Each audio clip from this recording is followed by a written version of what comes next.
সিরাতুন নবী সাল্লাল্লাহু আলাইহি ওয়াসাল্লাম আলোচনা করবেন শেখ মতিউর রহমান মাদানী। আসসালামু আলাইকুম ওয়া রাহমাতুল্লাহি ওয়া বারাকাতুহু। ইন্নাল হামদালিল্লাহ নাহমাদুহু ওয়া নাস্তাঈনুহু ওয়া নাস্তাগফিরুহু ওয়া নাউযু বিল্লাহি মিন শুরুরি আনফুসিনা ওয়া মিন সাইয়্যাতি আমালিনা। মান ইয়াহদিহিল্লাহু ফালা মুদিল্লা লাহু ওয়া মান ইউদ্লিল ফালা হাদিয়া লাহু। ওয়া আশহাদু আল লা ইলাহা ইল্লাল্লাহু ওয়াহদাহু লা শারীকা লাহু ওয়া আশহাদু আন্না মুহাম্মাদান আবদুহু ওয়া রাসূলুহু সাল্লাল্লাহু তাআলা আলাইহি ওয়া আলা আলিহি ওয়া সাহবিহি ওয়া সাল্লামা তাসলিমান কাসীরা। আম্মা বাদ। সম্মানিত দিনী ভাতৃমণ্ডলী, আল্লাহ রাব্বুল আলামিনের প্রশংসা এবং রাসূলুল্লাহ সাল্লাল্লাহু আলাইহি সাল্লামের উপর সালাত ও সালামের পরে আজ মঙ্গলবার 29শে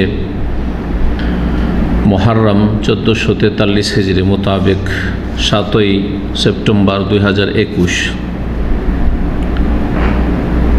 আমাদের ধারাবাহিক আলোচনা সিরাতুন নবী সাল্লাল্লাহু আলাইহি ওয়াসাল্লাম এর পর্ব নম্বর 37। বিষয়বস্তু মুসলিমদের মদিনার উদ্দেশ্যে হিজরত বা মুসলিমদের মদিনার হিজরত।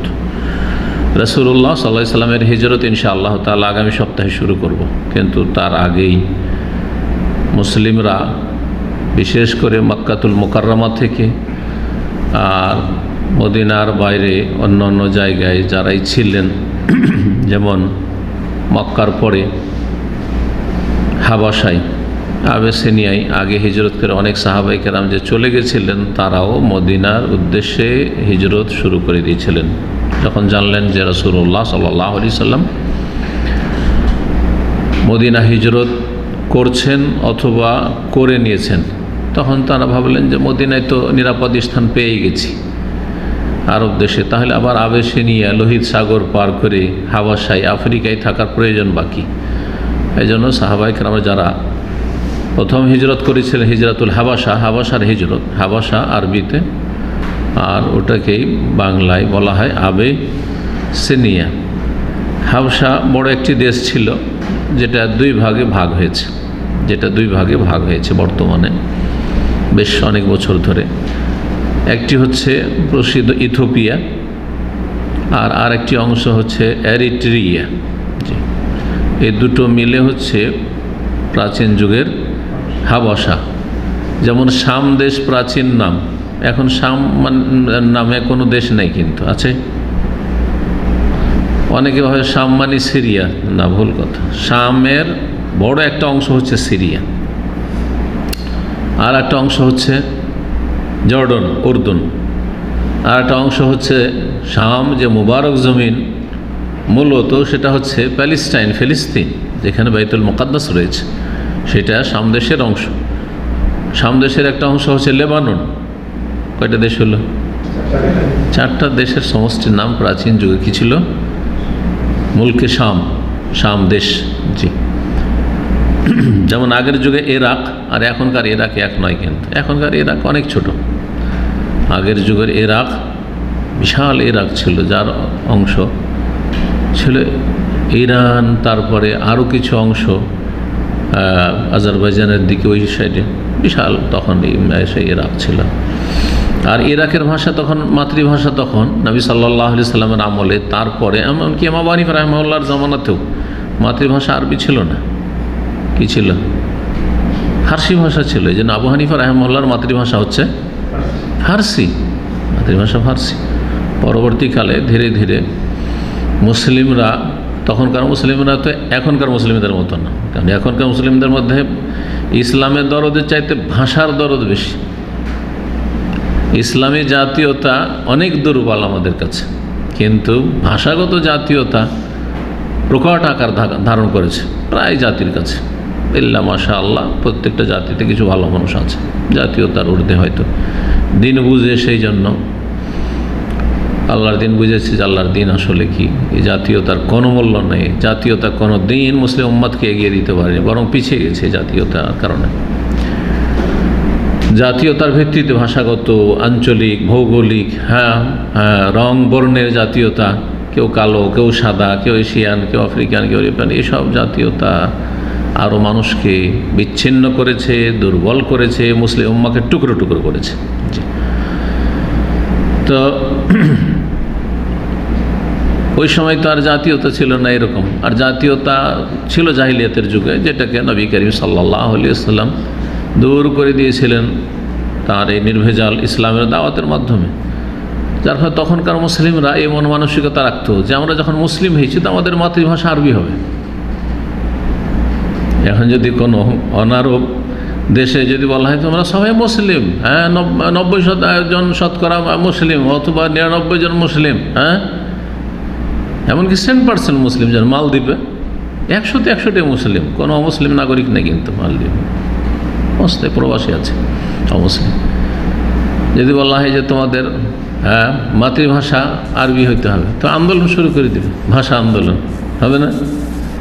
জি হ্যাঁ, আল্লাহ মুস্তান, কোথায় চলে গেছে মুসলিম জাতি। তো ধীরে ধীরে তখন মুসলিমরা নিজেরাই নিজের ভাষা কি করলো, আরবি ভাষা বলতে শুরু করলো, আরবি ভাষা শিক্ষা শুরু করলো, আরবি ভাষা চর্চা শুরু করলো, তারপরে আরবি ভাষা মাতৃভাষা পরিণত হলো। এইভাবে ইরাকের ভাষা হচ্ছে, ইরাকের মাতৃভাষা হচ্ছে বর্তমানে আরবি। শুধু বর্তমানে না, আব্বাসীয় যুগেই আরবি ভাষা, ইমাম আহমদ বিন হাম্বলের যুগে আরবি ভাষা মাতৃভাষা হয়ে গেছিল সেখানকার। তো মদিনার হিজরত বলছিলাম, ওই হাবাসা আবিসিনিয়া বলতে গিয়ে বললাম মদিনার হিজরত, মুসলিমদের মদিনার হিজরত। রাসূলুল্লাহ সাল্লাল্লাহু আলাইহি সাল্লাম বায়াতে আকাবা করলেন। আকাবা আর যে ঘাঁটি মেনায়, সেখানে পরপর 2 বছরে 2টো বায়াত হলো। কাদের সাথে?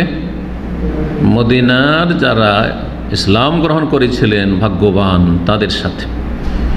দ্বিতীয় বায়াতের পরে মুসলিমরা দেখলেন যে আমরা এত দুর্বল, এত নির্যাতিত, জুলমের শিকার মক্কায়, আর এরকম এত জুলম বরদাস্ত করে থাকবো কেন? যেখানে আলহামদুলিল্লাহ একটা আশ্রয়স্থল হয়ে গেছে মদিনা, চলে যায় মদিনায়। মদিনা হিজরত শুরু করে দিলেন সাধারণ মুসলিমরা, জনগণ। কোত্থেকে? প্রথমত মক্কাতুল মুকাররমা থেকে। এটা হচ্ছে আকাবার দ্বিতীয় বায়াতের পরে। আকাবার দ্বিতীয় বায়াত কোন বছরে হয়েছিল নবুয়ত প্রাপ্তির? কারো মনে আছে? হ্যাঁ, দ্বাদশ বছর নবুয়ত প্রাপ্তির, দ্বাদশ পরে 12তম বছর। জি, কিন্তু কিছু কিছু সাহাবায়ে কেরামরা তার আগে, এই দ্বিতীয় আকাবার বায়াতের আগেই তারা চলে গেছিলেন কোথায়? মদিনায় চলে গেছিলেন হিজরত করে। রাসূলুল্লাহ সাল্লাল্লাহু আলাইহি সাল্লাম স্বপ্নে দেখেছিলেন যে আমাকে হিজরতের এলাকা বা হিজরতের শহর দেখানো হচ্ছে। স্বপ্নে দেখানো হচ্ছে নবী সাল্লাল্লাহু আলাইহি সাল্লামকে যে এই এলাকা যেখানে অনেক খেজুরের বাগান রয়েছে, সেখানে এটা হচ্ছে তোমার দারুল হিজরা, হিজরতের শহর। রাসূলুল্লাহ সাল্লাল্লাহু আলাইহি সাল্লাম এই স্বপ্ন দেখার পরে সাহাবায়ে কেরামদেরকে বলেছিলেন এবং এই কথা বলেছেন, রাআইতু, আমি স্বপ্নে দেখেছি, আন্নী উহাজিরু মিন মাক্কাতা ইলা আরদিন বিহা নাখলুন, আমি মক্কাতুল মুকাররমা থেকে এমন এক শহরের উদ্দেশ্যে হিজরত করে যাচ্ছি যেখানে খেজুরের বাগান রয়েছে। খেজুর বাগান সেই সময় মদিনাতেও ছিল, আর খেজুরের বাগান সেই সময় আলহাসাতেও ছিল। এখনও কিন্তু আলহাসা যারা ভালো করে ঘুরেছেন, অনেক খেজুর বাগান আছে। এই যে ইখলাস খেজুর, কোত্থেকে? আলহাসার খেজুর। এক এক এলাকায় এক এক পদের খেজুর রয়েছে বা একাধিক পদের খেজুর রয়েছে, কিন্তু আরবরা জানে যে এটা কোন এলাকার। ইখলাস খেজুর মানে আলহাসার খেজুর, সুক্কারি মানে আল কাসিমের খেজুর, আজওয়া, আম্বার, বার্নি, অনেকে এরকম খেজুর, অনেক খেজুর মদিনায় অনেক রকমের খেজুর রয়েছে। তো এখন কোন শহর হতে পারে? বলছেন যে এই স্বপ্ন দেখার পরে আমার ধারণা হলো যে সেটা হবে ইয়ামামা। ইয়ামামা আল কাসিম থেকে শুরু করে রিয়াজ আল খারাজ পর্যন্ত এই এলাকাগুলো সবগুলি ইয়ামামা বলা হয়তো, নাজদ বলা হয়তো। ওর মধ্যে বিশেষ করে রিয়াজের আশেপাশে এই এলাকাগুলিকে ইয়ামামা বলা হয়তো। তো আমার ধারণা হলো যে সেটা ইয়ামামা হইতে পারে অথবা হাজার হইতে পারে।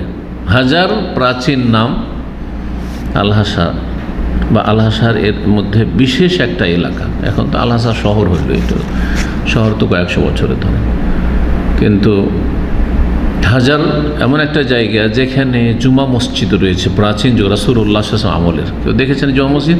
ভিজিট করেছেন না? মসজিদুল জুমা বলে মশহুর রয়েছে, আমি গিয়েছি আলহামদুলিল্লাহ। কিন্তু আল হাসা থেকে অনেক এগিয়ে যেতে হয়। কত কিলোমিটার হবে? আমার মনে হয় 20 কিলোমিটার বা তারও বেশি হবে। জি, যেই সময় গিয়েছিল সেই সময় নির্মাণাধীন ছিল, পুনর্নির্মাণ হচ্ছিল, মেনটেন্যান্স চলছিল, সেই জন্য ভিতরে গিয়ে ভালো করে দেখা হয়নি। কিন্তু তারপরে শুনেছি যে এখন আলহামদুলিল্লাহ খুলে গেছে, আর খুব চমৎকার সুন্দর করে এখন মসজিদ আবার পুনর্নির্মিত হয়েছে। হাজার হাদিসে রয়েছে এই হাজারের কথা। কুল্লা যে মটকা, বড় বড় পানির মটকা, ওই ক্ষেত্রে কেলালে হাজার রয়েছে, এই মর্মে যে হাদিসগুলি ওতে রয়েছে। আর রাসূলুল্লাহ সাল্লাল্লাহু আলাইহি ওয়াসাল্লাম অগ্নি পূজক মজুসদের কাছ থেকে জিজিয়া নিয়েছিলেন, এই মর্মে যে হাদিস রয়েছে সহিহ বুখারীতে, আখাযা রাসূলুল্লাহ জিজিয়াত মিন মাজুসি হাজার। রাসূলুল্লাহ সাল্লাল্লাহু আলাইহি ওয়াসাল্লাম হাজারের মজুস অগ্নি পূজকদের কাছ থেকে জিজিয়া কর নিয়েছিলেন। কাফেররা যদি মুসলিম দেশে বাস করে এবং তারা নিরাপত্তা লাভ করে, তো কাফেররা তো যাকাত দিবে না, দেবে? কাফেররা ফেতরা দিবে? কাফেররা সাদকা দিবে? তো এগুলো থেকে তো মুক্ত তারা, এগুলো তো মানে না, বা এগুলো তো কোনো স্বভাবের কাজ মনে করে না, এবাদত মনে করে না। সুতরাং তারা যে নিরাপত্তা লাভ করে, একজন মুসলিম সে কালিমা পড়ে, 5 ওয়াক্ত সালাত পড়ে, যাকাত দেয় প্রতি বছরে, ফেতরা দেয়, আরও কত দিনের জন্য আল্লাহ রাস্তায় খরচ করে। মুসলিম দেশে শরীয়তের বিধান হচ্ছে যদি অমুসলিম বাস করে তাহলে জিজিয়া দিয়ে কি করতে হবে? আনুগত্য প্রকাশ করা। একটা হচ্ছে জিজিয়া দেওয়া মানে আনুগত্য প্রকাশ করা, যে আমরা বিদ্রোহ করব না, কোনো রকমের বিশৃঙ্খলা সৃষ্টি করব না দেশে। আরেকটি হচ্ছে যে নিরাপত্তা লাভ করা। তো এই রাসূলুল্লাহ সাল্লাল্লাহু আলাইহি ওয়াসাল্লামের জীবদ্দশায় এই হাজার আল হাসা এলাকায় অগ্নিপূজক মজুসও বাস করত, তাদের কাছ থেকে জিজিয়া গ্রহণ করেছেন রাসূলুল্লাহ সাল্লাল্লাহু আলাইহি ওয়াসাল্লাম, তার যে এলাকার গভর্নর ছিল তার মাধ্যমে। তো চিন্তা করলে যেটা হাজার হবে, অথবা ইয়ামামা মানে রিয়াজ কাসিম এই এলাকা, এইদিকে হবে, কারণ ওখানেও খেজুরের গাছ আছে, আল খারজও খেজুর হয়। কিন্তু যখন বাস্তবে হিজরত শুরু হলো আর মদিনার লোকেরা ইসলামের দিকে এগিয়ে আসলো বড় আগ্রহের সাথে, তখন বলছে ফায়দা আল মদিনা ইয়াসরিব। দেখা গেল যে হিজরতের শহর সেটি হচ্ছে ইয়াসরিব, প্রাচীন নাম, জাহিলিয়াতের যুগের নাম, যেটি হচ্ছে রাসূলুল্লাহ সাল্লাল্লাহু আলাইহি সাল্লামের হিজরতের শহর। হিজরতের পরে এই শহরের নাম হয়ে যায় আল মদিনা, মানে মদিনাতু রাসূলিল্লাহ সাল্লাল্লাহু আলাইহি সাল্লাম। নবী সাল্লাল্লাহু আলাইহি ওয়াসাল্লাম হিজরতের আগে কিন্তু মদিনার নাম মদিনা ছিল না, এর নাম ইয়াসরিব ছিল। সূরা আহজাবে এই ইয়াসরিব প্রাচীন যুগের নামটি উল্লেখ করা হয়েছে, জি, কোরআনের ভাষায়। অন্য আরেকটি বর্ণনা রয়েছে, ওরিতু দারা হিজরাতিকুম, আমাকে স্বপ্নে দেখানো হয়েছে তোমাদের হিজরতের শহর, হিজরতের জনপদ। আর তার লক্ষণ সাবাখা, সেটা লোনা জমিন, লোনা ভূমি, এমন জমিন যেখানে মাটির সাথে লবণ রয়েছে। বাইনা জাহরানাই হাররাতাইন, আর দুটি কুচি পাথর বিশিষ্ট এলাকার মাঝখানে সেই শহরটি অবস্থিত। দুই হাররার মাঝখানে, হাররাতুন ছোট ছোট পাথর, হ্যাঁ, তো কুচি কুচি পাথর এর দুই সাইডে রয়েছে পাথরওয়ালা এলাকা, এর মাঝখানে রয়েছে শহর। এই শহর ছোট্ট শহর। রাসূলুল্লাহ সাল্লাল্লাহু আলাইহি ওয়াসাল্লাম আমলে মদিনা মসজিদ নববী এখন যতটা দেখছেন, মসজিদ নববী আর তার পাশে যে খোলা চত্বর আছে, এতটাই ছিল তখনকার মদিনা। জি, আর বনু সালমা বাস করতো মদিনার বাইরে দূরে, ওই কিবলাতানের ওইখানে একটা গোত্র ওইখানে বাস করে, মাঝখানে কিছু নেই, ফাঁকা। খন্দকের যুদ্ধ হয়েছিল যেই জায়গায়, ওই জায়গাটা মদিনার বাইরে, কারণ ওখান থেকে এই জন্য তো পরীক্ষা খনন করা হচ্ছে মদিনার সুরক্ষার জন্য, কিন্তু ওটা বেশি দূরে নয়। খন্দকের পাহাড় দেখেছেন কি, যেখানে আগের যুগে 7টা মসজিদ ছিল, মাসাজিদ সাবা বলা হয়, তারপরে ছোটো ছোটো মসজিদ, এই তুর্কি বেদাতিদের আমলে এতগুলো মসজিদ তৈরি করা হয়েছে। এই কল্পনা নিয়ে যে এই 7টি জায়গার প্রত্যেকটি জায়গায়, একটি জায়গায় রাসূলুল্লাহ সাল্লাল্লাহু আলাইহি ওয়াসাল্লাম, আরেকটি জায়গায় আবু বকর, আরেকটি ওমর, আরেকটি ওসমান, আলী, এইভাবে তারা বসে বসে খুব দোয়া করেছেন আল্লাহর কাছে। তো যেই যেই জায়গাগুলোতে অনুমান করা হচ্ছে যে এখানে রাসূল সাল্লাল্লাহু আলাইহি ওয়াসাল্লাম বসে, ওখানে একটা মসজিদ তৈরি করেছে। এখানে আবু বকর রাদিয়াল্লাহু আনহু বসে বসে দোয়া করেছে, ওখানে একটা মসজিদ তৈরি করেছে, ছোট্ট মসজিদ। এমনও ছোট ছোট মসজিদ ছিল, আমরা যখন মদিনায় লেখাপড়া করি আজকে থেকে 30 বছর আগে, তখন গেছি, দেখেছি। এমনি বেদাতি নামাজ পড়িনি যে, কিন্তু লাইন লাগিয়ে আছে। ইন্ডিয়া, পাকিস্তান, বাংলাদেশ, আফগানিস্তান, ওই তুরস্ক, ইন্দোনেশিয়া, যত বেদাতি দেশ আছে এখান থেকে বেদাতিরা আসে, লাইন লাগিয়ে আছে, ওখানে নামাজ পড়েছে। মসজিদ নওবাদ দিয়ে ওখানে নামাজ পড়ছো, লাইন লাগে, দূরে করে নামাজ পড়ে বেরোবে। আলহামদুলিল্লাহ সৌদি সরকার জাযাহুমুল্লাহ খায়র এত ছোট ছোট এইসব মসজিদ না রেখে সবগুলো মসজিদকে ধীরে ধীরে কমিয়ে 7টা থেকে 5টা হইল। হ্যাঁ, তারপরে তখন আরও কমলো। এখন জানি না 2টো অথবা 3টে মসজিদ আছে, জানি না ওই এলাকায়। দেখেছেন এই এলাকা মাসাজ? হ্যাঁ, একটা বড় মসজিদ তার মধ্যে করা হয়েছে। জি হ্যাঁ, মাশাআল্লাহ। দেখেছেন, বেশি দূর না, কিন্তু হারাম থেকে হেঁটে গেলে 15 মিনিট লাগবে, হয়তো 20 মিনিটে লাগতে পারে, 15 মিনিট লাগবে হেঁটে।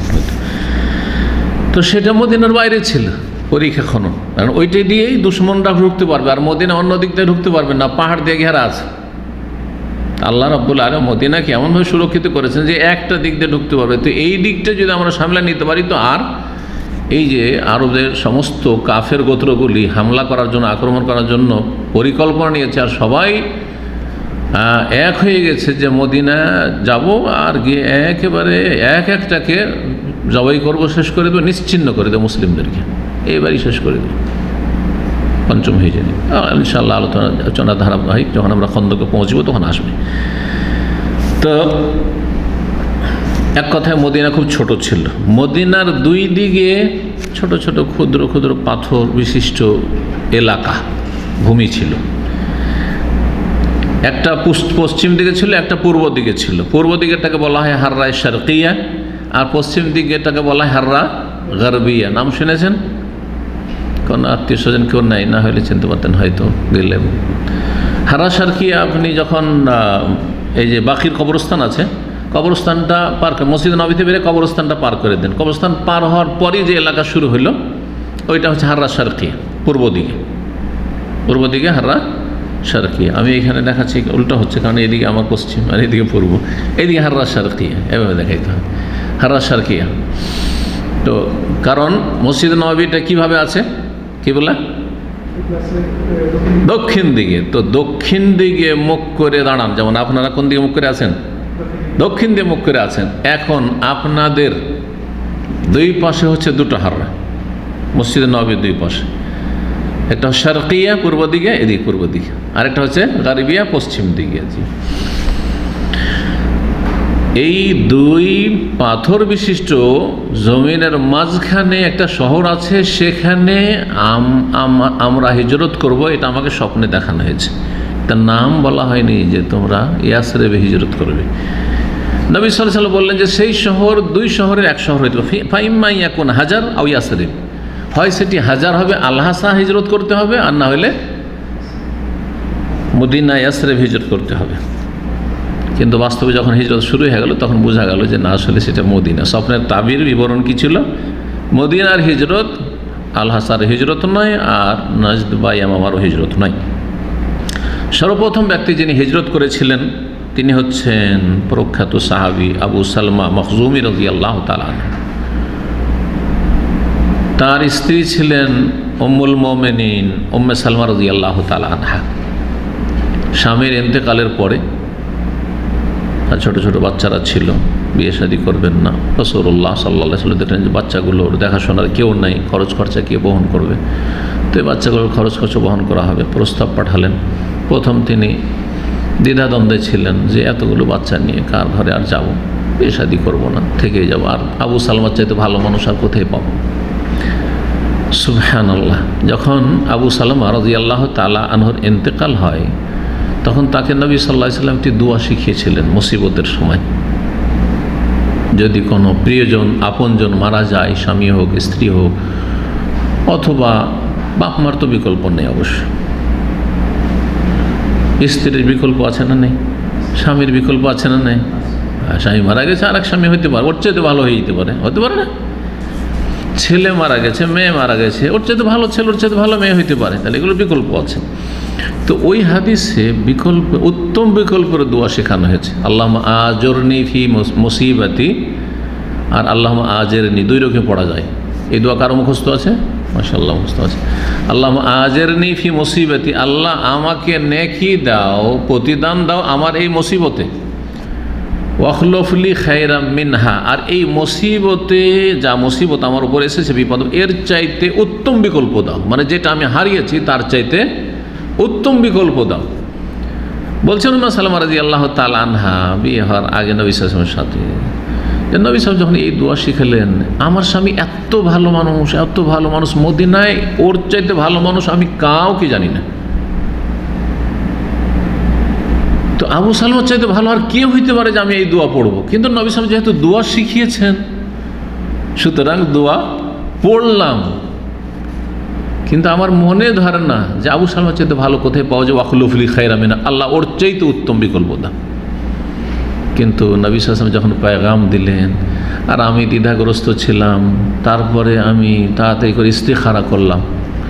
এই উম্মে সালমা রাদিয়াল্লাহু তাআলা আনহার হাদিসে রয়েছে, তিনি দুপুরবেলাতে তাকে পেগাম পৌঁছিল, তখনই সাথে সাথে ইস্তিখারা করলেন। এই হাদিস আর একটা গুরুত্বপূর্ণ মাসালা প্রমাণ করে, কারণ আমাদের দেশের মানুষরা ভাবে যে ইস্তিখারা মানে রাত ছাড়া হবে না, আপনার এখন ইমার্জেন্সি সিদ্ধান্ত নিতে হবে, আমি দোকান বেচবো না, এখনই হা না করো, বিয়ে করবে কি করবে না, হ্যাঁ এখন তুমি এক্সিট যাবে না, তোমাকে ছুটি লাগবে, এক্ষুনি বলো। বলছি আমি রাত্রে তাহাজ্জুদ করি, ইস্তেখারা করি, তারপর কালকে জবাব দেবো নাকি?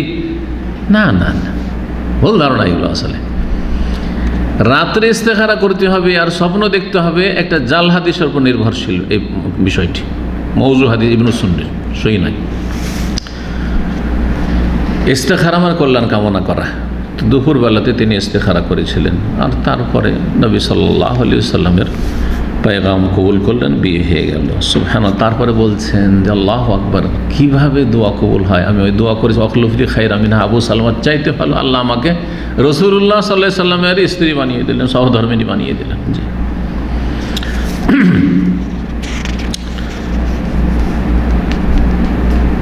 এই আবু সালমা রাদিয়াল্লাহু তাআলা আনহু হিজরতে বেরোলেন। উম্মে সালমার স্বামী, তার সাথে তার স্ত্রী ছিলেন উম্মে সালমা, এবং তার এক ছেলে ছিল সালমা, এই যে সালমা। কিন্তু এই উম্মে সালমা রাদিয়াল্লাহু তাআলা আনহার বংশধর ওকে যেতে দিল না, জবরদস্তি স্বামীর কাছ থেকে ছিনিয়ে নিল। আমাদের মেয়েকে যেতে দেবো, তুমি যাও, যা, ছিনিয়ে নিল। আবু সালমা রাদিয়াল্লাহু তাআলার বংশ বলল যে আমাদের ভাতিজা, এটা আমাদের বংশের, তুমি বেদিন হয়ে যাচ্ছ, তুমি যাও, আমি যেতে দেবো না আমরা। আবু সালমার বংশ বাচ্চাটাকে কেড়ে নিল, বাচ্চা হারালেন, স্ত্রী হারালেন, একা হয়ে গেলেন নিঃসঙ্গ। তারপর বলছে আমি আর থাকবো না, চলেই যাব। আজকালকার মানুষ হলে আর স্ত্রী ছেলে মেয়ে ছেড়ে ইসলাম পরে, তাই না? হিজরত ফরজ ছিল সে সময়, নবী সাল্লাল্লাহু আলাইহি ওয়াসাল্লাম হিজরতের পরে হিজরত ফরজ হয়েছে, কিন্তু আগে থেকে হিজরত না। ইসলাম রক্ষা করতে হবে, আমার ঈমান রক্ষা করতে হবে, আমার দ্বীনের হেফাজত করতে হবে, আমাকে দ্বীনের প্রচার প্রসার করতে হবে। হিজরত করলেন, একাই হিজরত করলেন। ছেলে থেকে গেল মক্কায়, স্ত্রী থেকে গেল মক্কায়, মদিনা পৌঁছিলেন। বায়াত আকবার 1 বছর আগে তার হিজরত, কারণ বায়াত আকবা যে হয়েছে দ্বিতীয় বায়াত, তার আগেই হিজরত করেছে আবু সালমা রাদিয়াল্লাহু তাআলা। তার 1 বছর পরে তার স্ত্রীকে তার শ্বশুর বংশ ছেড়ে দিল। এখন যাবে, কান্নাকাটি করতে থাকে, জিদ করতে থাকে, ছেড়ে দিল, গিয়ে স্বামীর সাথে মিলিত হলেন মদিনায়। আবু সালমা রাদিয়াল্লাহু তাআলা আনহুর পরে দ্বিতীয় ব্যক্তি যিনি হিজরত করেছেন মদিনায়, তিনি হচ্ছেন আমের বিন রাবিয়া এবং তার স্ত্রী লাইলা বিনতে আবি হাসমা, স্বামী স্ত্রী, এ আর এক পরিবার হিজরত করলেন। আর একজন অন্ধ সাহাবী ছিলেন আব্দুল্লাহ ইবনে উম্মে মাকতুম, তিনি হিজরত করেন তৃতীয় ব্যক্তি। যখন দ্বিতীয় বায়াত হয়ে গেল, বায়াতে আকাবা যে গত সপ্তাহে আলোচনা করেছি, তখন মুসলিমরা দেখলেন যে আলহামদুলিল্লাহ অনেক সংখ্যা এখন হয়ে গেছে মদিনায়, আর মদিনা আমাদের সাহায্য সহযোগিতা করার মতো আশ্বাস তারা দিয়েছে, তারা ওয়াদা করে গেছে, চুক্তি করে গেছে নবী সাল্লাল্লাহু আলাইহি ওয়াসাল্লামের সাথে। তখন একবারে দলে দলে হিজরত করা শুরু হয়ে গেল, কিন্তু প্রকাশ্যে নাই, সাহস হচ্ছে না প্রকাশ্যে হিজরত করা। রাতের অন্ধকারে চুপি সারে তারা হিজরত করা শুরু করলেন। কুরাইশের অনিষ্টের ভয়, মারধর করবে, মেরে ফেলে দিবে, কারণ এখানে আছে মার খেয়ে থাকা যাচ্ছে, কিন্তু যখন পাবে যে চলে যাচ্ছে এ তো হাতছাড়া হয়ে গেল রে। আর এরা গিয়ে ওখানে করে একদিন আমাদের জন্য ঝুঁকি পূর্ণ হবে, এরা আমাদের উপর আক্রমণ করতে হয়তো আসবে, তখন এদেরকে মার শেষ করে দেয়, করতে পারে কি না, এই ভয় তারা জানাতেন না, চুপি সরে তারা হিজরত করতেন। ওমর বিন খাত্তাব রাদিয়াল্লাহু তাআলা যখন হিজরত করলেন, প্রথম ব্যক্তি যিনি প্রকাশ্যে হিজরত করলেন, দিন দুপুরে হিজরতে বেরোলেন, সফর শুরু করলেন। আর কোরাইশ বংশকে, কাফেরদেরকে চ্যালেঞ্জ করে দিলেন যে এই যে আমি ওমর বের হইলাম মক্কা থেকে মদিনার উদ্দেশ্যে, তোমাদেরকে বলেই যাচ্ছি, আর কার সাহস আছে আমার সামনে দাঁড়াবে, কারো যদি এইরকম আশা আকাঙ্ক্ষা থাকে যে তার স্ত্রীকে সে বিধবা করবে, হ্যাঁ, আর ছেলে মেয়েদেরকে এতিম করবে, তাহলে আমার সামনে আসবে। আমি এই নাঙ্গা তরবারি নিয়ে, খোলা তরবারি নিয়ে আমি বেরিয়ে পড়লাম। তার সামনে কেউ দাঁড়াবার সাহস করেনি। 20 জন সাহাবীকে সঙ্গে নিয়ে ওমর রাদিয়াল্লাহু তাআলা আনহু মদিনার উদ্দেশ্যে হিজরত করেছিলেন। মুসলিমরা ধীরে ধীরে মদিনায় সবাই হিজরত করলেন। তারপরে হাবাসায়, আবেশিনিয়ায় যে সব সাহাবায়ে কেরামগণ এর আগে হিজরত করেছিলেন মক্কার জুলম অত্যাচার থেকে আত্মরক্ষার জন্য, তারাও হিজরত করে চলে আসলেন মদিনা। মনে যখন জানতে পারলেন যে আমাদের মুমিন ভাইরা মক্কা থেকে মদিনায় হিজরত করার সুযোগ পেয়েছে এবং সেখানে আশ্রয়স্থল পেয়েছে।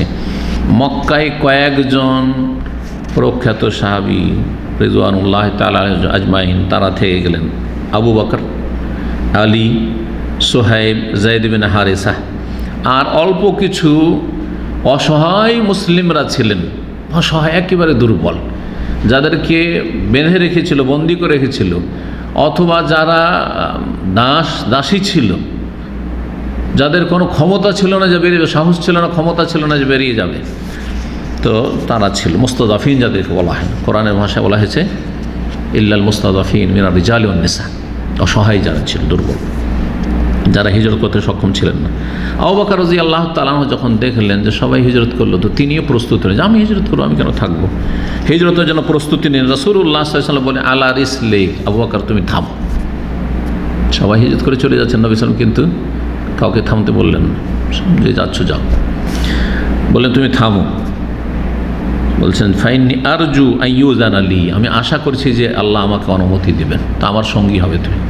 আল্লাহু আকবার, আমার সফর সঙ্গী তুমি, হিজরতের সঙ্গী হবে। আবু বকর রাদিয়াল্লাহু তাআলা বলেন হাল তারজু যালিকা ইয়া রাসূলুল্লাহ বিআবি আনতা ইয়া রাসূলুল্লাহ, আমার বাবা আপনার ওপর উৎসর্গ হোক, কুরবান হোক, আপনি কি আশা করছেন আল্লাহর কাছে যে আপনাকেও পারমিশন দেওয়া হবে মক্কা ছেড়ে মদিনা চলে যাওয়ার?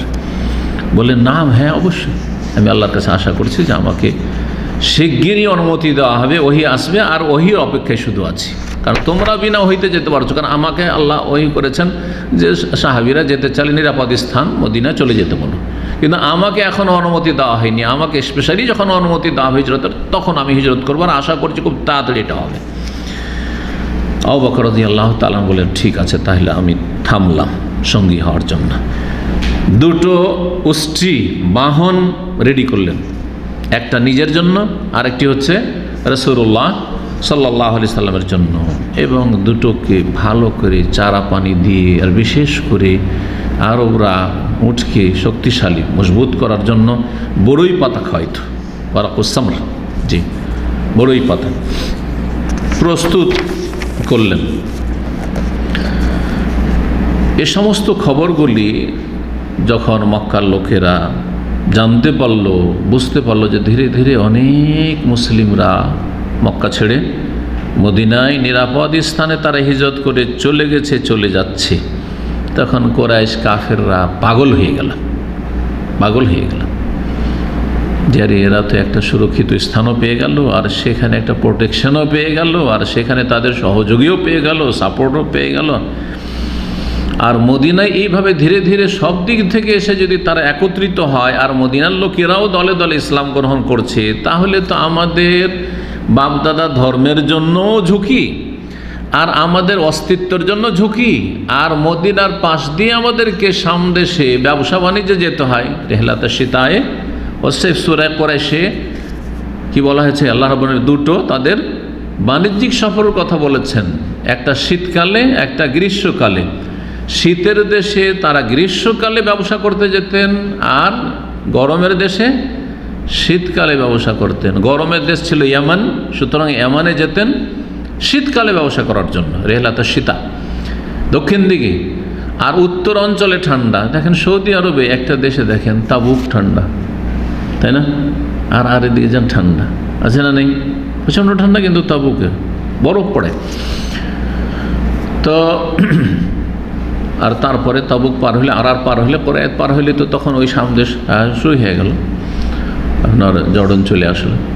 তো এইদিকে যেতেন গ্রীষ্মকালে, গরমের দিনে 6 মাস ব্যবসা বাণিজ্য করতেন সামদেশের সাথে। আরব দেশে যেসব জিনিসগুলো পাওয়া যায় আর সামদেশে পাওয়া যায় না, সেগুলো নিয়ে চলে যেতেন কোথায়? সামদেশ চলে গেলেন, ফিলিস্তিন পর্যন্ত, একবারে বাইতুল মুকাদ্দাস পর্যন্ত। আবার ওখানকার যেসব পণ্য রয়েছে যেগুলি আরব দেশে পাওয়া যায় না, সেগুলি নিয়ে ওখান থেকে আসতেন। যেমন এখন, তখনও ছিল জৈতুন, সৌদি আরব পাবে সমস্ত জৈতুন কোথেকে আসে? হ্যাঁ, প্যালেস্টাইন থেকে আসে বা সামদেশ থেকে আসছে। এরকম আরও অনেক কিছু রয়েছে। ঠান্ডা দেশে যেসব ফল ফসল হয়ে থাকে, তখনকার যুগে সামদেশে হতো গম হইতো, গম হতো। আরব দেশে কোনো গম পাওয়া যেত না। এদের মদিনায় বাজারে ভিড়ভাড় লেগে যেত যখন সামদেশ থেকে গম আসতো। আর সামদেশের গমের দাম খেজুরের দ্বিগুণ ছিল সেই যুগে, জবের দ্বিগুণ ছিল। এই জন্য মুআবিয়া রাদিয়াল্লাহু তাআলা ইজতিহাদ করলেন।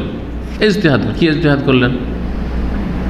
যে গমের দাম তো এত বেশি, খেজুরের দ্বিগুণ, তো একসা খেজুর যখন ফেতরা, তাহলে আধসা গম দিলেই কি হবে? তার সমান হয়ে যাবে। এই আধসার ইজতিহাদ কে করলেন?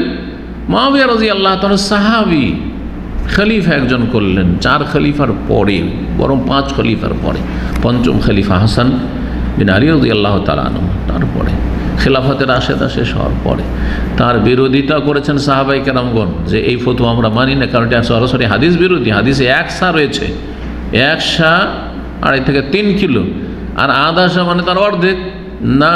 আবু সাঈদ খুদরি রাদিয়াল্লাহু প্রকাশ্যে একবারে বললেন, আম্মা আনা ফাউখরিজু কামা কুনতু উখরিজু আলা হাদি রাসূলিল্লাহ সাল্লাল্লাহু আলাইহি ওয়াসাল্লাম। আমি বলছি আপনাকে, আপনি যতই বলেন আপনি সরকার, আপনি শাসক, আপনি দেশের খলিফা, কিন্তু রাসূলুল্লাহ সাল্লাল্লাহু আলাইহি ওয়াসাল্লামের আমলে 1 সা করে আমি ফিতরা বের করতাম, ওইটাই বের করবো, আমি আধসা করবো না। কিন্তু ভারত, বাংলাদেশ, পাকিস্তান বা পৃথিবীতে যেখানে হানাফিরা রয়েছে, মেজরিটি, যেহেতু ভারত মহাদেশের জন্য বলছি, হানাফিরা মুআবিয়া রাদিয়াল্লাহু তাআলা ইজতিহাদের ফতোয়া নিয়ে আধসা দেওয়া শুরু করলো। রাসূলুল্লাহ সাল্লাল্লাহু আলাইহি ওয়াসাল্লামের হাদিস এর কোনো তোয়াক্কা করলো না। কি বলছিলাম? ব্যবসা বাণিজ্য মক্কার এদের জন্য বড় ঝুঁকিপূর্ণ। যে আমাদের তো রাস্তায় হচ্ছে মদিনা, মদিনার পাশে মদিনা আর আপনার এই বদর এম্বো, এর মাঝামাঝি এইগুলো দিয়ে রাস্তা ছিল কিসের? বাণিজ্যিক সফরের রাস্তা। মক্কা থেকে বেরিয়ে এই রাস্তা দিয়ে তাদেরকে পার হইতে হইতো। মদিনার লোকেরা একটু বাইরে গিয়ে তাদের আক্রমণ করলে তাদের ব্যবসা বাণিজ্য সব বন্ধ করে দেবে সামদেশের। বড়ই ঝুঁকি। তখন তারা মরিয়া উঠল, তাড়াতাড়ি এক মিটিং ডাকলো তারা। দারুন নাদুয়া তাদের মিটিং করার স্থান ছিল। বৃহস্পতিবার সকাল, 26শে সফর, নবুয়ত প্রাপ্তি, রাসূলুল্লাহ সাল্লাল্লাহু আলাইহি ওয়াসাল্লামের নবুয়ত প্রাপ্তির চতুর্থ 10 বছর, মানে 14 বছরের বছর। জি, তার মানে 13 বছর শেষ হয়েছে এই বছর সফর মাসে। নবী সাল্লাল্লাহু আলাইহি ওয়াসাল্লাম হিজরত করেছেন কখন? কে জানে? নবুয়ত পাওয়ার কত বছর পরে? 13 বছর পরে। 13 বছর পার হওয়ার, মহরম থেকে যদি শুরু হয় বছর, এটা তো পরে মহরম থেকে বছর শুরু করা শুরু হয়েছে ওমর রাদিয়াল্লাহু আনহু জামানা থেকে। তো মহরম, তারপরে সফর, এই যে সফর মাস, সফর মাসের বৃহস্পতিবার সেদিন ছিল সকালবেলা দারুন নাদিয়ায় মিটিং বসলো। কাদের? মক্কার কাফের কোরাইশ নেতাদের, যে কি করে এই সমস্যার সমাধান করা যায়, কি করে এটাকে সামলানো যায়, ট্যাকল দেওয়া যায়, কি করে এই যে মুসলিমরা চলে যাচ্ছে নিরাপদ স্থানে, এটাকে থামানো যায় বা এটাকে বানচাল করা যায়, প্রতিহত করা যায়। আর তারা দেখতে পাচ্ছে যে নবী করিম সাল্লাল্লাহু আলাইহি সাল্লাম যিনি এ দাওয়াতের মূল, তিনি এখন মক্কায় রয়েছেন। আর মক্কা থেকে যে কোনো সময় যখন দেখবেন যে না ভালো ওখানে একটা শক্তি হয়ে গেছে মদিনায়, তো যে কোনো সময় তিনি রাতারাতি তিনিও চলে যান পাড়ি দিয়ে হিজরত করে। এই মিটিংয়ে বড় বড় যে মক্কার কাফের নেতারা ছিল সবাই হাজির হইল, গুরুত্বপূর্ণ একটা মিটিং। মুসলিমদেরকে সামলাইতে হবে এবং আমাদের রাস্তা, এই বাণিজ্যিক রাস্তাকে নিরাপদ করতে হবে। মদিনায় যদি এরা জমিয়ত হয়ে যায়, সংঘবদ্ধ হয়ে যায়, তো বড় বিপদ আছে। ইবলিস শয়তান একজন মুরব্বির আকারে, মুরব্বি বয়োজ্যেষ্ঠ ব্যক্তি, একজন মুরব্বির আকারে উপস্থিত হইল সেই মিটিংয়ে। ওরা কিন্তু টের পায়নি যে এটা ইবলিস শয়তান আমাদের সহযোগিতা এসছে, পরামর্শ দিতে এসছে। ওরা মনে করছে যে ইনিও কোনো ওই রকম গুরুত্বপূর্ণ ব্যক্তিত্ব যিনি আমাদের মিটিংয়ে উপস্থিত হয়েছেন।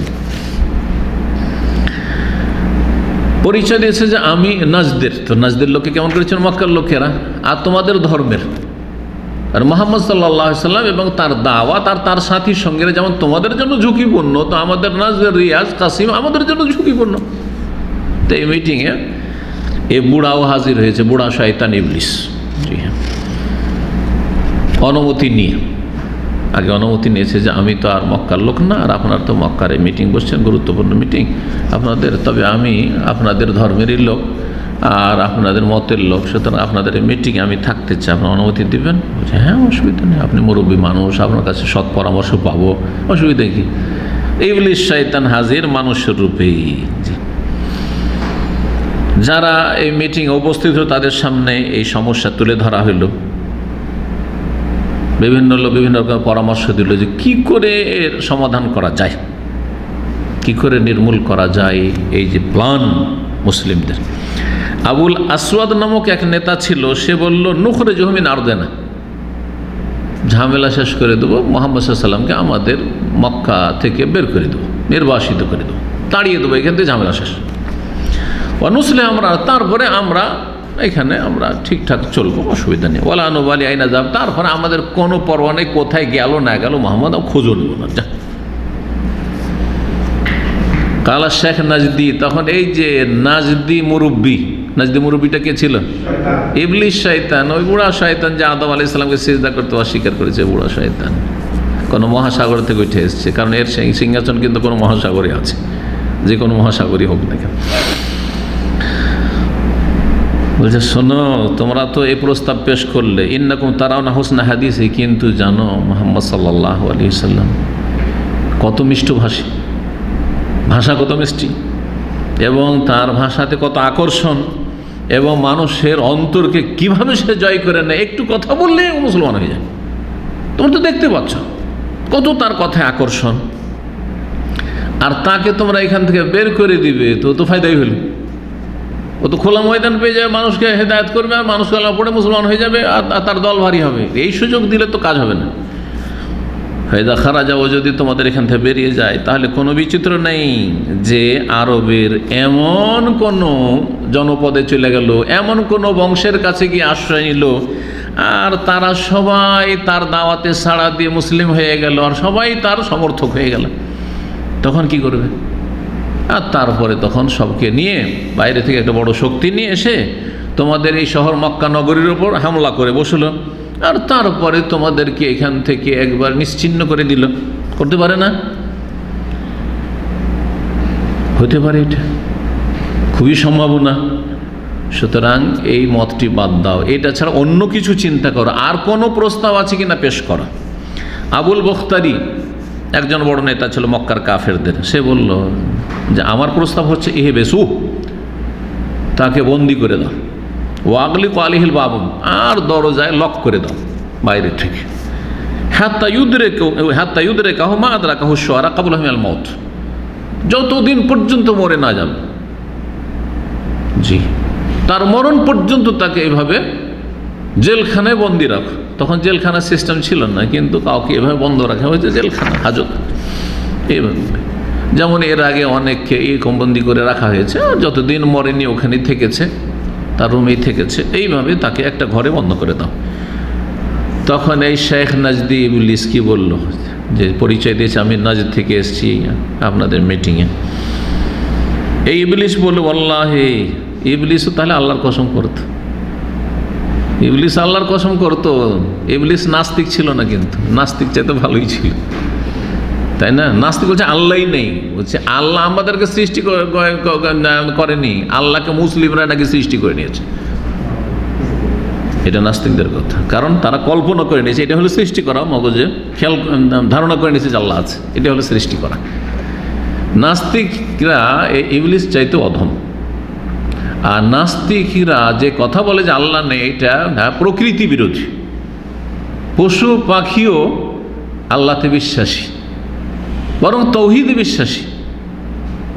ও হুদহুদ পাখি ইয়ামান দেশে উড়তে উড়তে চলে গেছে, আর ওখানে গিয়ে দেখছে যে এক মহিলা রানী আছে, আর ওই দেশের রানী থেকে শুরু করে জনগণ সবাই, আর যারা সেখানে নেতৃস্থানীয় ব্যক্তি সবাই ইয়াসজুদুনা লিশ-শামসি মিন দুনিল্লাহ, আল্লাহকে বাদ দিয়ে ওরা সূর্য পূজা করছে। তাহলে এটা পাখি বুঝতে পারছে যে আল্লাহকে বাদ দিয়ে সূর্য পূজা, এটা কেমন কথা হইল?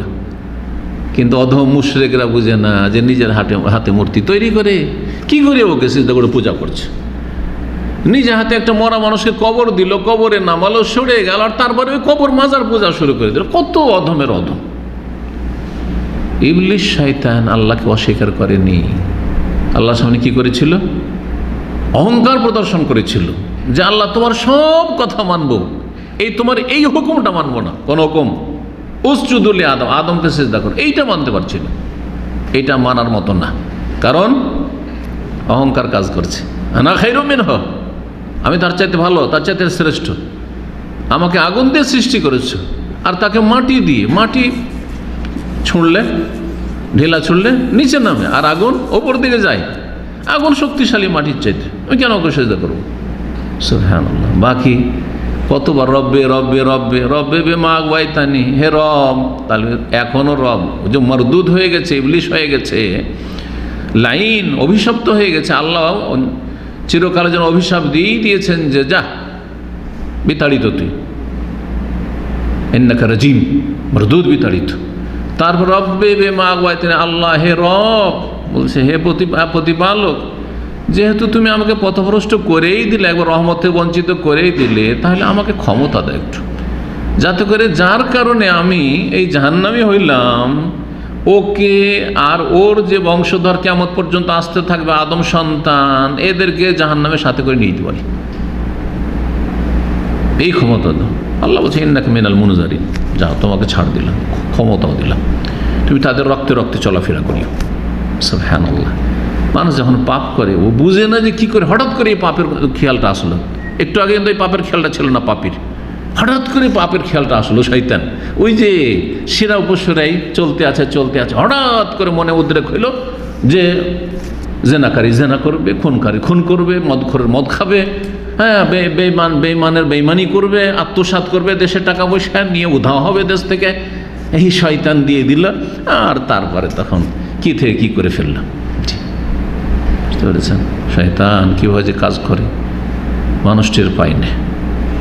যখন জ্ঞান চক্ষু খুলবে, ইমানি চক্ষু খুলবে, বসিরাত যখন ফিরে আসবে, হ্যাঁ, অন্তর্দৃষ্টি থেকে যখন গভীরভাবে চিন্তা করবে এবং ওহীর সাথে সম্পর্কিত হবে, তখন মানুষ বুঝতে পারবে যে শয়তান আমাকে বিভ্রান্ত করেছে, শয়তান আমাকে কিন্তু জাহান্নামে নিয়ে যাচ্ছে, না হলে বুঝতে পারবে না।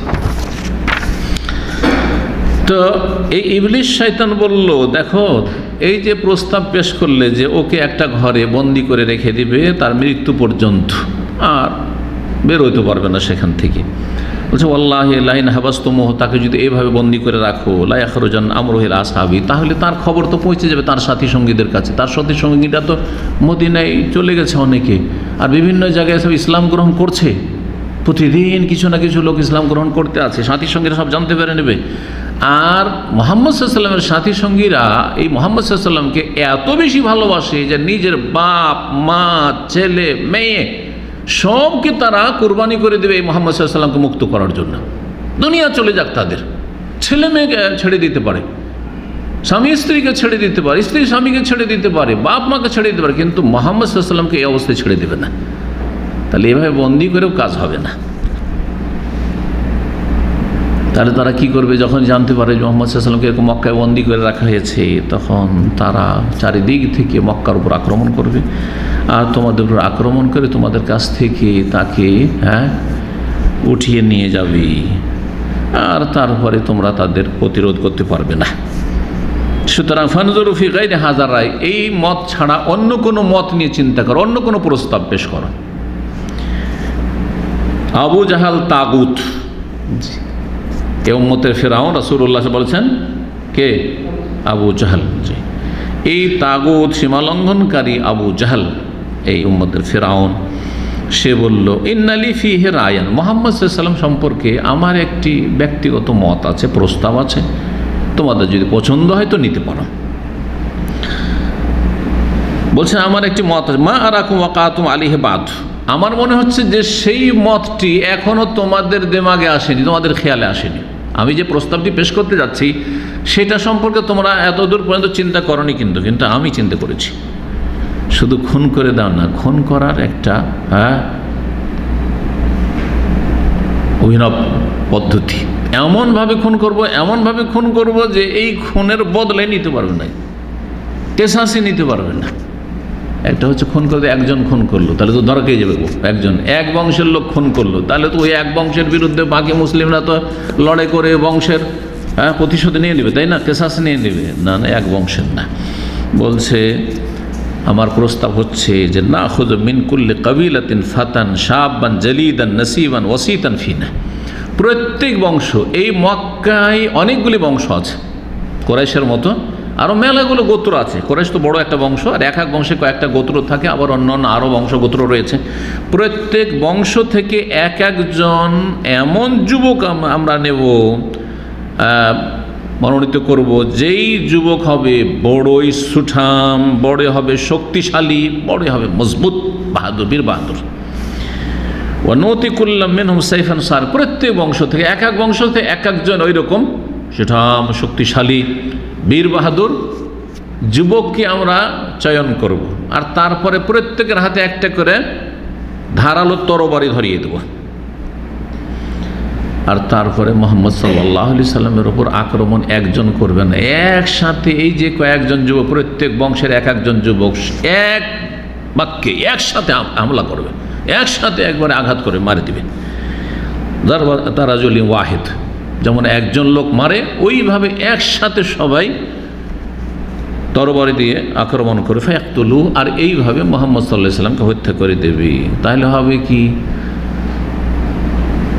এতগুলো বংশের বিরুদ্ধে মুসলিমরা বা রাসূলুল্লাহ সাল্লাল্লাহু আলাইহি সাল্লামের যে গোত্র বানু হাশেম রয়েছে, কারণ আরবদের মধ্যে নিয়ম ছিল যে কেসাসের দাবি করবে কারা? যে নিহত হয়েছে তার গোত্রের লোকেরা, বংশের লোকেরা। তো নবী সাল্লাল্লাহু আলাইহি ওয়াসাল্লামের গোত্র হচ্ছে বানু হাশেম, আর অন্যগুলো তো বানু নওফাল, বানু আব্দুস শামস, ওরা তো কাফির হয়ে আছে, ওদের মেজরিটি। এরা নিরুপায় হয়ে যাবে, কারণ এরা এতগুলি বংশের বিরুদ্ধে যুদ্ধের ঘোষণাও করতে পারবেন না, আর প্রতিশোধ তলবও করতে পারবেন না যে এতগুলি এক মোহাম্মদের বদলে এতগুলি যুবককে হত্যা করতে হবে, কেসাসের বদল কেসাস, তো কেসাস চাইতে পারবেন না। কারণ কেসাস হত্যার বদল হত্যা যখন চাইতে পারবেন না, তাহলে নেমে আসবে কিসে?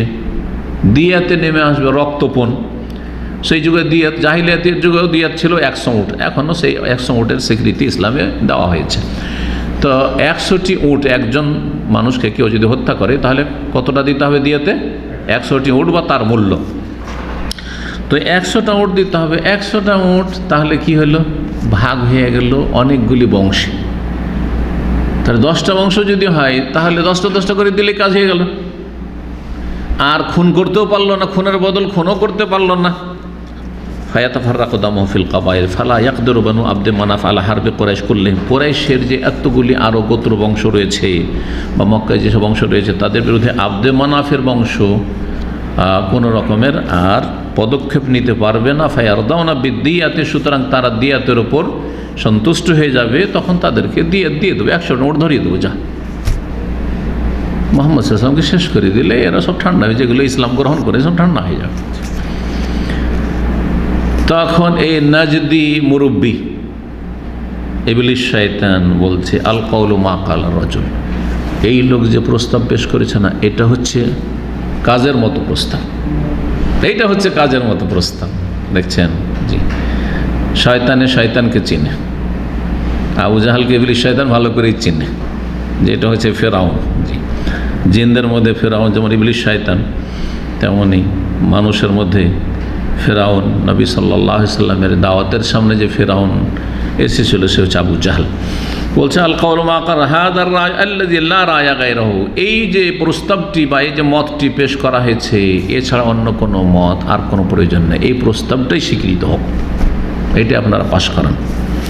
যত লোক সেখানে মিটিংয়ে উপস্থিত ছিল সবাই স্বীকৃতি দান করলো, আর তারপরে মিটিং বরখাস্ত হয়ে গেল, আর সবাই নিজ নিজ প্রস্তুতি নিতে লাগলো যে এখন এক একজন যুবক তৈরি করো প্রত্যেকটি গোত্র থেকে, যারা এই প্রস্তাবের বাস্তবায়ন করবে মুহাম্মদ সাল্লাল্লাহু আলাইহি ওয়াসাল্লামকে খুন করি। এখানে আজকের আলোচনা শেষ করছি। এরপরে ইনশাআল্লাহ তাআলা রাসূলুল্লাহ সাল্লাল্লাহু আলাইহি ওয়াসাল্লাম কীভাবে হিজরত করলেন, আগামী সপ্তাহ থেকে 2 দিন লাগবে ইনশাআল্লাহ রাসূলুল্লাহ সাল্লাল্লাহু আলাইহি ওয়াসাল্লামের হিজরতে আমরা শেষ করব। আল্লাহ যেন তৌফিক দান করেন। ওয়া জাযাকুমুল্লাহু খাইরান ওয়া সাল্লাল্লাহু আলা নবিয়িনা মুহাম্মদ ওয়া আলা আলিহি ওয়া সাহবিহি।